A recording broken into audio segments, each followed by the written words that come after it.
Hello बच्चों, स्वागत है आप सभी का अपने यूट्यूब चैनल रवि ज्ञान सीरीज में। आज हम पढ़ने वाले हैं कक्षा 7 का गणित दक्षता अभ्यास 2। तो अगर आप चैनल पर पहली बार आए हैं तो चैनल को सब्सक्राइब कर दीजिए और वीडियो को पूरा देखिए ताकि आपको हर एक क्वेश्चन अच्छे से समझ में आ जाए। तो चलिए बढ़ते हैं अपने पहले क्वेश्चन की तरफ। देखिए क्या लिखा हुआ है, -8 के घात में कितना लिखा हुआ है 7 को गुणा के रूप में लिखना है, मतलब -8 को गुणा के रूप में लिखना है। तो चलिए लिख लेते हैं क्या लिखा हुआ है, -8 का होल पावर में 7। ठीक, इसको क्या करना है, गुणा के रूप में लिखना है। तो -8 गुणे में -8 कितना लिखा हुआ पावर में 7, यानी कि 7 बार गुणा के रूप में लिखना है। -8 गुणे -8 गुणे -8 गुणे माइनस का 8 कितनी बार हो गया, 1 2 3 4 5 6 गुणे -8, बस 1 2 3 4 5 6 7। -8 के पावर में कितना है 7, तो गुणे के रूप में 7 बार लिखना है। ये हमारा क्या हो जाएगा आंसर। ठीक, अब देखते हैं क्वेश्चन नंबर 2। देखिए यहाँ पे क्या लिखा हुआ है, -1 का होल पावर में 999। देखिए हमने आपको बताया है कि जब -1 के पावर में सम होगा तो उसका मान 1 आएगा, और जब -1 के पावर में विषम होगा तो उसका मान जो -1 आएगा। तो यहाँ देखिए सम है कि विषम है, पावर में कितना है 999, विषम है तो इसका मान क्या आएगा -1। ठीक, क्या हो जाएगा ये हमारा आंसर। चलिए क्वेश्चन नंबर 3 देखिए क्या लिखा हुआ है, 3 पावर 8 इंटू 3 पावर 12 का आधार 3 पर घातीय संकेतन लिखिए, मतलब 3 के घात के रूप में लिखना है। तो चलिए लिख लेते हैं क्या लिखा हुआ है, 3 पावर 8 इंटू 3 पावर 12। तो आपने फार्मूला पढ़ा है ना, ए पावर एम इंटू ए पावर एन क्या होता है, a power M plus N, मतलब जब आधार समान होता है तो गुणा करने पर घातें जुड़ जाती हैं। तो यहाँ पर भी क्या हो जाएगा, 3 पावर में 8 प्लस 12 कितना आएगा, 3 के पावर में 12 8 20। ये हमारा क्या हो जाएगा आंसर, 3 के घात के रूप में हो गया ना। अब देखते हैं क्वेश्चन नंबर 4। 9 के पावर में 7 डिवाइडेड बाई 9 पावर 3 का आधार 9 पर घातीय संकेतन लिखिए, मतलब 9 के घात के रूप में लिखना है, संकेत के रूप में। ठीक, चलिए सॉल्व कर लेते हैं। अब देखिए इसका भी फार्मूला आपने पढ़ा है, a power m divided by a power n क्या होता है, ए पावर में एम माइनस एन, यानी कि जब आधार समान होता है तो भाग करने पर घात क्या हो जाती है, घट जाती है। तो यहाँ पर हम कर लेते हैं 9 पावर में 7 माइनस क्या हो जाएगा 3, तो हमारा आंसर क्या आ जाएगा 9 पावर में 4, ये हमारा आंसर हो जाएगा। ठीक, चलिए क्वेश्चन नंबर 5 देखिए क्या लिखा हुआ है, 8 के पावर में क्या लिखा है 5 माइनस 5 का मान बताइए। तो ये चलिए सॉल्व कर लेते हैं, क्या लिखा हुआ है 8 पावर में 5 माइनस 5, तो क्या हो जाएगा 8 के पावर में 5 में से 5 गया 0, यानी कि 8 पावर में 0। और आपको पता है किसी भी अंक के अगर घात में 0 है तो उसका मान 1 होता है, कितना होता है 1 होता है। ठीक, तो यहाँ पर क्या आ जाएगा 1, ये हमारा आंसर हो जाएगा। अब देखते हैं क्वेश्चन नंबर 6। देखिए क्या लिखा हुआ है, 2 पावर में 3 का होल पावर 8 का आधार 2 पर घातीय संकेतन बताइए, मतलब 2 के घात के रूप में लिखिए। अब यहाँ देखिए क्या लिखा हुआ है, 2 पावर 3 का होल पावर 8। अब एक फार्मूला होता है ए पावर एम का होल पावर में एन बराबर ए पावर एम इंटू एन, यानी कि जब इसे पावर के रूप में लिखा रहता है तो उसको हम ब्रैकेट हटाते हैं तो गुणा कर देते हैं, घात को आपस में गुणा कर देते हैं। तो उसी तरह यहाँ पर करेंगे तो क्या हो जाएगा 2 3 इंटू 8, तो 2 के पावर में 8 त्रिक 24 कितना हो जाएगा 24 हो जाएगा। तो यहाँ पर हम क्या लिखेंगे 2 3 गुणे 8 कितना आएगा 2 8 त्रिक 24, 2 के घात के रूप में हो गया। ठीक, ये हमारा आंसर। इसका फार्मूला होता है ए पावर एम का होल पावर एन बराबर ए पावर में एम इंटू एन, यानी कि घात को आपस में गुणा कर देते हैं। ठीक, अब देखते हैं क्वेश्चन नंबर 7। देखिए क्या लिखा हुआ है, -128 को -2 के घात के रूप में व्यक्त कीजिए। ठीक, तो चलिए सॉल्व कर लेते हैं। पहले 128 का हम लासा निकाल लेते हैं, 128 का लासा, तो 2 6 12 2 चौक 8 2 3 6 तो 19 4, ये 16 बार में, ये 8 बार में, 4 बार में, 2 बार में, ये 1 बार में। ठीक, कितनी बार में? देखिए 1 बार में हो जाएगा। अब देखिए कितनी बार में आया, 1 2 3 4 5 6 7। चलिए लिख लेते हैं -128। ठीक, कितनी बार में आया, 2 गुणे 2 गुणे 2 गुणे में 2। ये लासा निकाल लेंगे ना, तो इसको आप साइड में निकालिएगा ना, तो मिटा देते हैं इसको। अब एक साइड में निकाल लीजिए लासा। कितना हो गया, 2 का 2 दूनी 4 दूनी 8 दूनी 16 दूना 32 दूना 64 दूना 128। 1 2 3 4 5 6 7 हो गया ना।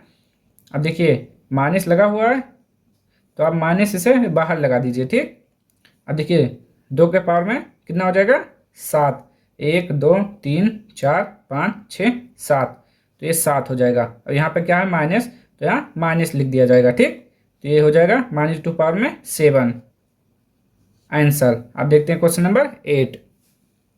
क्वेश्चन नंबर 8 देखिए क्या लिखा हुआ है, 7/9 का होल स्क्वायर डिवाइडेड बाई 14/3 का होल स्क्वायर को सरल कर मान ज्ञात कीजिए। मतलब इसका मान ज्ञात करना है। तो चलिए सॉल्व कर लेते हैं।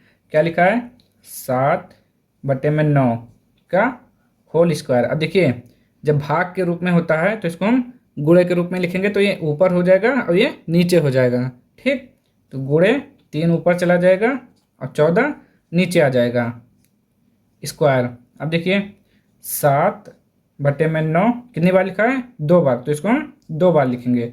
7/9 गुणे, अब देखिए 3/14 का होल स्क्वायर कितनी बार लिखा हुआ है, 2 बार, तो इसको भी हम 2 बार लिखेंगे। 3/14 गुणे 3/14। देखिए 3 त्रिका 9, 3 एकम 3, कट गया। ठीक, अब देखिए 7 दूनी 14, 7 दूनी 14, कट गया ना। अब देखिए कितना आया, ऊपर कितना है, 1, नीचे देखिए 9 गुणे में 2 फिर गुणे में 2। ठीक, हो गया ना। अब देखिए 1 9 दूनी 18, 18 दूना 36, 1/36, ये हमारा आंसर हो जाएगा। ठीक, अब देखते हैं क्वेश्चन नंबर 9। देखिए क्या लिखा हुआ है, -4 का होल पावर में 4 किस संख्या का गुणात्मक प्रतिलोम है। अब गुणात्मक प्रतिलोम मतलब क्या होता है, देखिए जैसे कि यहाँ पे 2 लिखा है, तो इसका गुणात्मक प्रतिलोम 1/2। ठीक, अगर -2 लिखा है तो इसका गुणात्मक प्रतिलोम -1/2। अगर ये -2 का होल स्क्वायर लिखा है तो इसका गुणात्मक प्रतिलोम -1/2 का होल स्क्वायर। तो उसी प्रकार हम इसको लिख लेते हैं। देखिए क्या लिखा हुआ है, -4 का होल पावर 4, तो इसका गुणात्मक प्रतिलोम क्या आएगा, -1/4। ठीक, और जो पावर में है वो पावर में लिखा जाएगा, ये इसका आंसर हो जाएगा। गुणात्मक प्रतिलोम मतलब उल्टा होता है। ठीक, अब देखते हैं क्वेश्चन नंबर 10। क्या लिखा हुआ है, पृथ्वी से चंद्रमा की दूरी कितना है, इकाई, दहाई, सैकड़ा, हजार, 10,000, लाख, 10 लाख, करोड़, 10 करोड़, 38 करोड़ 44 लाख मीटर है। इसे वैज्ञानिक संकेतन में व्यक्त कीजिए, यानी कि मानक रूप में लिखना है। ठीक, तो चलिए लिख लेते हैं। क्या लिखा हुआ है, 3 8 4 4 1 2 3 4 5, 1 2 3 4 5। ठीक, ये हमारा हो गया। इसको सॉल्व कर लेते हैं।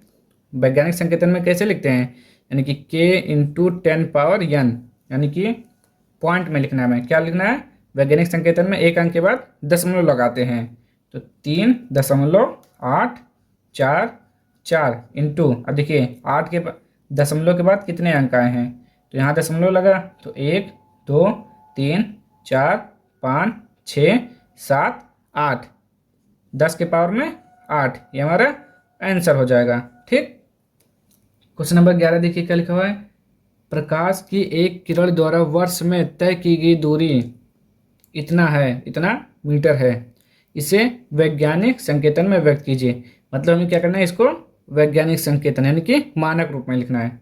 तो चलिए सॉल्व करते हैं इसको। 9 4 6 5।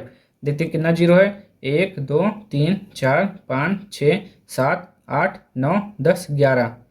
1 2 3 4 5 6 7 8 9 10 11। ठीक, इसको क्या करना है, मानक रूप में, तो एक अंक के बाद दशमलव लगा देना है। ठीक, और उसके बाद क्या करना है, गुणे के रूप 10 पावर, दशमलव के बाद जितने अंक हैं उसको गिन लीजिए। ठीक, यहाँ हमने दशमलव लगाया 9 के बाद, अब दशमलव के बाद देखिए कितने अंक हैं, 1 2 3 4 5 6 7 8 9 10 11 12 13 14 15। तो 10 के घात में क्या हो जाएगा, 15। ये हमारा आंसर हो जाएगा। ठीक, क्वेश्चन नंबर 12 देखिए, 2 पावर 38 इंटू 5 पावर 32 का मान ज्ञात कीजिए तथा बताइए इसमें कुल कितने अंक हैं। तो चलिए सॉल्व करते हैं इसको। पहले 2 के पावर में 38 गुणे 5 के पावर में 32। अब देखिए यहाँ पे आधार तो समान है नहीं, ना ये समान है कि आपस में जोड़ देंगे या गुणा कर देंगे। और 5 देखिए क्या लिखा हुआ है, 2 पावर 38। अब हम इसको ऐसा तो लिख नहीं सकते हैं कि 2 गुणे 2 गुणे 2 गुणे 38 बार, नहीं लिख सकते हैं, ना गुणा कर पाएंगे। मतलब इसका तो कर लेंगे 2 का, और ये देखिए 5 लिखा है, 5 पावर में 32। तो अब हम 5 को 32 बार थोड़ी ना लिखेंगे, नहीं लिख पाएंगे। 5 को 32 बार लिखकर गुणा करना बहुत मुश्किल हो जाएगा। तो उसके लिए हम क्या करते हैं कि जो घात है इसको हम एक समान बनाने की कोशिश करते हैं। तो देखिए कितना है, 5 पावर 32। अब हमें जो 2 है, 2 के पावर में 38 लिखा हुआ है, इसको हम 32 बनाएंगे। कैसे बनाएंगे देखिए, यहाँ पे समझिए थोड़ा। जैसे कि ये लिखा हुआ है 2 पावर 6। ठीक, अब 2 पावर 6 को हम क्या लिख सकते हैं, 2 पावर 2 इंटू 2 पावर 4। बताइए लिख सकते हैं कि नहीं, लिख सकते हैं ना, क्योंकि जब हम इसको जोड़ेंगे 2 पावर 6 ही आएगा, क्योंकि आधार समान है और गुणा करने पर घातें जुड़ जाती हैं। तो 2 पावर 6 को हम इस तरह लिख सकते हैं। उसी प्रकार 2 पावर 38 को हम 2 पावर 32 है तो 32 लिखेंगे, 2 पावर में 32। ठीक, और यहाँ कितना बचा, 6 बच गया, तो इसको हम इस तरह लिख सकते हैं। तो चलिए लिख लेते हैं इसको, 2 पावर 6 इंटू 2 पावर में 32 गुणे 5 पावर में 32। अब देखिए जब घात समान होता है तो हम फार्मूला कौन सा लगता है, देखिए a power m into B power m। तो इसका फार्मूला होता है ए बी का होल पावर में m। ठीक, तो चलिए सॉल्व करते हैं इसको।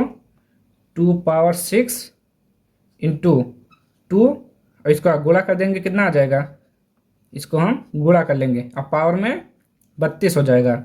ठीक, अब 2 पावर 6 इंटू 2 पंचे कितना हुआ, 10, 10 के पावर में 32। ठीक, अब 2 पावर 6 को 2 इंटू 2 इंटू 2 इंटू 2 इंटू 2 कितनी बार में, 6 बार में, 1 2 3 4 5 6 गुणे में 10 के पावर में 32। ठीक, इसको गुणा कर लेते हैं, 2 का 2, 2 दूनी 4, 4 दूनी 8, 8 दूनी 16, 16 दूना 32, 32 दूना 64, कितना आया 64 गुणे 10 पावर 32। अब इसको हम मानक रूप में लिखेंगे, क्या लिखेंगे, मानक रूप में लिखेंगे। तो 6.4 इंटू 10 पावर कितना है, देखिए जब पॉइंट लगाएंगे तो एक यहाँ पे 10 के घात में 1 लिखेंगे, और ये हमारा लिखा हुआ है 32। ठीक, कितना हो जाएगा, 6.4 इंटू 10 पावर में 33। ये हमारा आंसर हो जाएगा। अब देखते हैं क्वेश्चन नंबर 13। क्वेश्चन नंबर 13 देखिए क्या लिखा हुआ है, 1 ग्राम दही में कितना, इकाई, दहाई, सैकड़ा, हजार, 10,000, लाख, 10 लाख, 10 लाख वायरस होते हैं, इसे वैज्ञानिक संकेतन में व्यक्त कीजिए। तो चलिए सॉल्व कर लेते हैं। कितना लिखा हुआ है, 10 लाख। ठीक, वैज्ञानिक संकेतन में कैसे लिखते हैं, एक अंक के बाद दशमलव लगाते हैं, फिर 0 इंटू 10। अब देखिए कि दशमलव के बाद कितने अंक हैं, 1 2 3 4 5 6, 6 अंक है, तो यहाँ पे हम क्या लिखेंगे, 10 पावर में 6। ये हमारा क्या हो जाएगा, आंसर। ठीक, अब देखते हैं क्वेश्चन नंबर 14। चलिए क्वेश्चन नंबर 14 देखिए क्या लिखा हुआ है, गांव के एक स्कूल में विश्व स्वच्छता दिवस पर बच्चों से हाथ धोने का अभ्यास कराया गया। प्रत्येक बच्चा हाथ धोने में 2 मिनट का समय लगाता है। यदि कक्षा में 64 बच्चे हों तो पूरी कक्षा के बच्चों को बारी बारी से हाथ धोने में लगे समय का घातांक ज्ञात कीजिए। क्या क्या क्या करना है? घातांक निकालना है, जो भी समय लगता है, टोटल समय। ठीक, तो चलिए सॉल्व करते हैं। कह रहा है प्रत्येक बच्चा हाथ धोने में कितना समय लगाता है? 2 मिनट। तो लिख लेते हैं हम, प्रत्येक बच्चे को हाथ धोने में लगा समय, कितना समय लगता है प्रत्येक बच्चे को? 2 मिनट। ठीक, अब देखिए कक्षा में कुल कितने बच्चे हैं? कक्षा में कुल बच्चे, ठीक, कितने बच्चे हैं? 64। कक्षा में कुल कितने बच्चे हैं? 64। तो अब हम लिखेंगे हाथ धोने में लगे समय। तो हाथ धोने में कितना समय लगा? तो हाथ धोने में कुल समय, ठीक, हाथ धोने में लगा कुल समय, कितना समय लगा? देखिए एक बच्चा जो है 2 मिनट में हाथ धोता है, तो 64 बच्चे कितने मिनट में धोएंगे? तो 2 गुणे 64 यानी कि कितना हो जाएगा? 128। 128 मिनट में हाथ धोएंगे वो। ठीक, उसके बाद क्या कर रहा है कि 128 जो भी आएगा, जो समय लगेगा, उसको घातांक में व्यक्त कीजिए। 128 को निकाल लीजिए लासा। ठीक, यहाँ पे निकाल लेते हैं, आप इसी के साइड में निकाल लीजिएगा। 128 कितनी बार में जाएगा? 64। फिर कितनी बार में? 32, 16, 8, 4, 2 और लास्ट में 1। लास्ट में कितना आएगा? 1 आएगा, ये 1 लिखा हुआ है। ठीक, अब देखिए कितनी बार आया? 1, 2, 3, 4, 5, 6, 7। तो ये कितना हो जाएगा? 2 पावर 7 मिनट। ठीक, ये हमारा आंसर हो जाएगा। अब हम देखते हैं क्वेश्चन नंबर 15। क्वेश्चन नंबर 15 देखिए क्या लिखा हुआ है। एक कस्बे की आबादी के अधिकांश लोग श्वास की बीमारियों से ग्रस्त थे, मतलब सांस की बीमारी थी उनको। ठीक, जांच करने पर उस कस्बे के प्रदूषित वायु में 2000 विषाक्त जीवाणु प्रति घन मीटर पाए गए। ठीक, जो कि एक सप्ताह में 100 गुना बढ़ जाते हैं, यानी कि अगर ये आज 2000 है तो एक सप्ताह में इसका 100 गुना हो जाएगा। ठीक, फिर कह रहा है 3 सप्ताह बाद जीवाणु की संख्या को मानक संकेतन में लिखिए। मतलब एक सप्ताह में 100 गुना होता है, उसी प्रकार 3 सप्ताह में निकालना है, उसको मानक रूप में लिखना है। तो चलिए सॉल्व करते हैं इसको। देखिए जीवाणुओं की संख्या कितना दिया हुआ है? 2000। तो हम लिख लेते हैं जीवाणु कितने हैं? 2000 हैं। ठीक, क्या फिर क्या करें? एक सप्ताह में कितने हो जाते हैं? 100 गुना। एक सप्ताह में कितने होते हैं? 100 गुना। तो उसी प्रकार 3 सप्ताह में कितने हो जाएंगे? 3 सप्ताह में 3 सप्ताह में कितने हो जाएंगे? यानी कि 100 गुणे 100 गुणे 100, एक सप्ताह का 100 गुना हुआ। तो ऐसे 3 सप्ताह का निकालना है। ठीक, अब उसके बाद हम क्या करेंगे? जीवाणुओं की संख्या। अब पूरी जीवाणु की कुल जीवाणु की संख्या क्या हो जाएगी? कुल जीवाणुओं की संख्या। अब इसको इससे गुणा कर देंगे तो कितना आ जाएगा? देखिए 2000 गुणे 100 गुणे 100 गुणे 100। ठीक, इसको आपस में गुणा कर लीजिए। 2 3 2 5 तो 7 2 9, 9 जीरो है। 1 2 3 4 5 6 7 8 9। ठीक, फिर उसके बाद क्या कर रहा है? मानक रूप में लिखिए। तो मानक रूप में लिख लेते हैं 2.0 इंटू 10 पावर। देखिए पॉइंट के बाद कितने अंक हैं? 1 2 3 4 5 6 7 8 9। तो 2.0 इंटू 10 पावर 9, ये हमारा क्या हो जाएगा? आंसर हो जाएगा। ठीक, देखिए एक सप्ताह में कितने थे 100 गुना, तो 3 सप्ताह में कितने हो जाएंगे 100 गुना गुणे 100 गुना गुणे 100 गुना। फिर कुल जीवाणु की संख्या निकालना है तो इससे गुणा कर देंगे, तो हमारा आंसर आ जाएगा 2.0 इंटू 10⁹ ठीक। तो आज के लिए इतना ही, मिलते हैं नेक्स्ट वीडियो में अगली एक्सरसाइज के साथ। अगर आपकी वीडियो पसंद आई हो तो लाइक कीजिए, शेयर कीजिए एंड सब्सक्राइब कर दीजिए। और आपको कुछ भी डाउट होता है तो कमेंट बॉक्स में ज़रूर बताइए। मिलते हैं नेक्स्ट वीडियो में, तब तक के लिए जय हिंद जय भारत।